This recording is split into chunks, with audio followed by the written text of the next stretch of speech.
Assalamualaikum anak-anak semuanya. Apa kabar?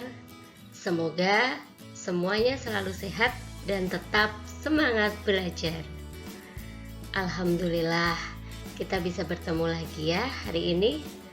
Dan hari ini kita akan belajar Bahasa Indonesia kelas 6, tema 9, menjelajah angkasa luar.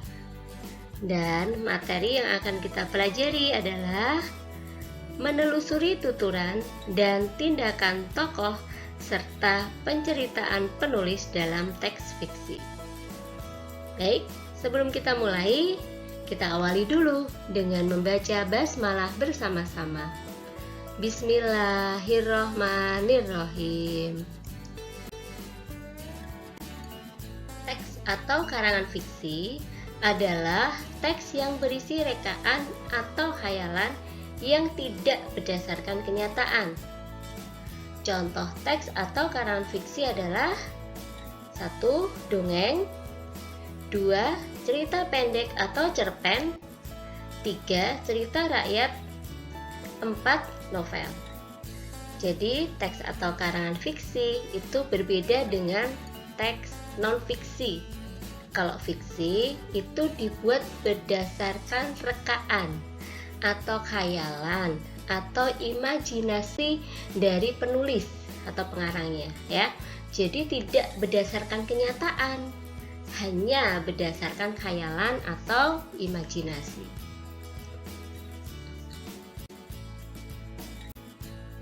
Bukalah buku tema 9 halaman 9. Cerpen atau cerita pendek adalah salah satu teks atau karangan fiksi. Tokoh, watak, alur, dan latar belakang di dalam karangan ini merupakan hasil olah pikir dan kreativitas pengarangnya. Tokoh dalam teks fiksi dapat berwujud manusia, hewan, atau tumbuhan. Tokoh-tokoh tersebut akan membangun jalannya cerita dari awal hingga akhir cerita. Di dalam sebuah karangan fiksi terdapat tokoh utama dan tokoh tambahan. Tokoh utama adalah tokoh yang banyak diceritakan di dalam sebuah karangan. Tokoh tambahan merupakan tokoh yang mendukung tokoh utama.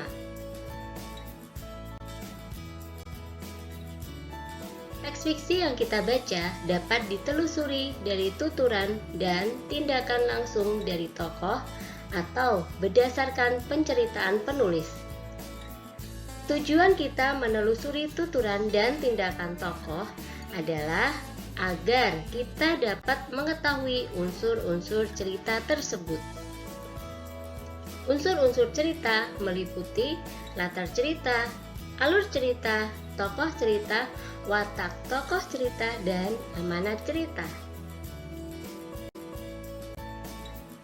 Baik, silahkan dibuka ya, dibaca cerita di buku tema 9 halaman 9 sampai dengan 10. Lalu kita kerjakan latihan halaman 11. Kita lihat ya, di situ ada sebuah diagram. Tokoh utama dari cerita tersebut adalah Tiara.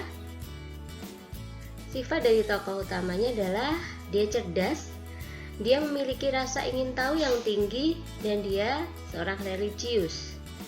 Tindakan yang Tiara lakukan, ya, dia bertanya kepada ayahnya. Nah, ini adalah tokoh Tiara.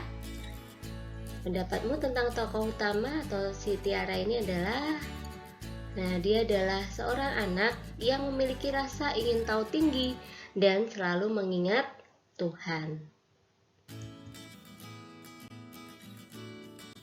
Kita lanjutkan, dibuka buku tema 9 halaman 11. Ada 4 pertanyaan ya di situ. Nomor 1, bercerita tentang apakah karangan fiksi tersebut? Ya, menceritakan tentang kisah seorang anak perempuan yang ingin tahu kenapa planet tidak bertabrakan ketika mengelilingi matahari. Nomor 2, siapakah tokoh utama karangan fiksi tersebut? Tokoh utamanya adalah Tiara. 3, siapakah tokoh tambahan dalam karangan fiksi tersebut? Tokoh tambahan dalam karangan fiksi tersebut adalah ayah dan ibu Tiara. 4, di manakah peristiwa dalam karangan fiksi tersebut? Peristiwanya terjadi di halaman belakang rumah Tiara.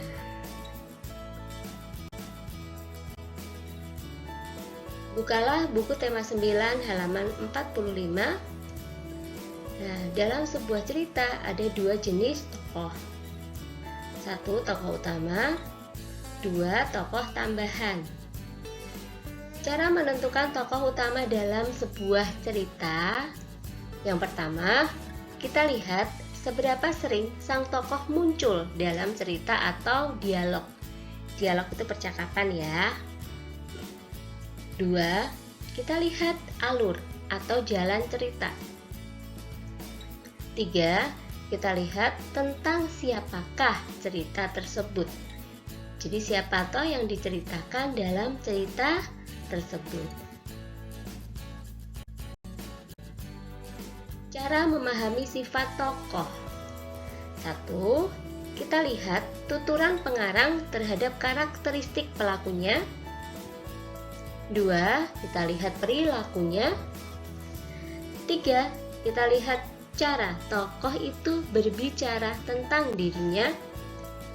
4, kita lihat tokoh lain berbicara dengannya. Dan yang terakhir, kita lihat tokoh lain berbicara tentangnya.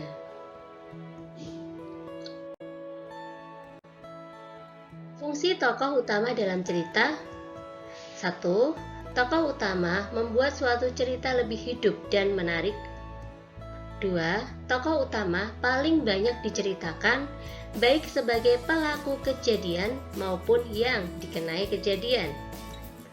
3, tokoh utama sebagai pengantar masalah yang akan diceritakan di dalam sebuah cerita. Tanpa tokoh utama, cerita akan menjadi tidak punya arah dan tujuan.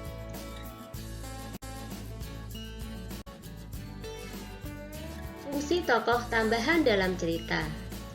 1, sebagai pendukung peran tokoh utama dalam cerita.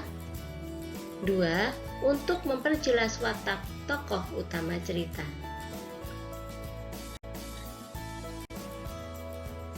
Nah, apa yang terjadi apabila sebuah cerita tidak ada tokoh utamanya? 1, cerita jadi tidak menarik.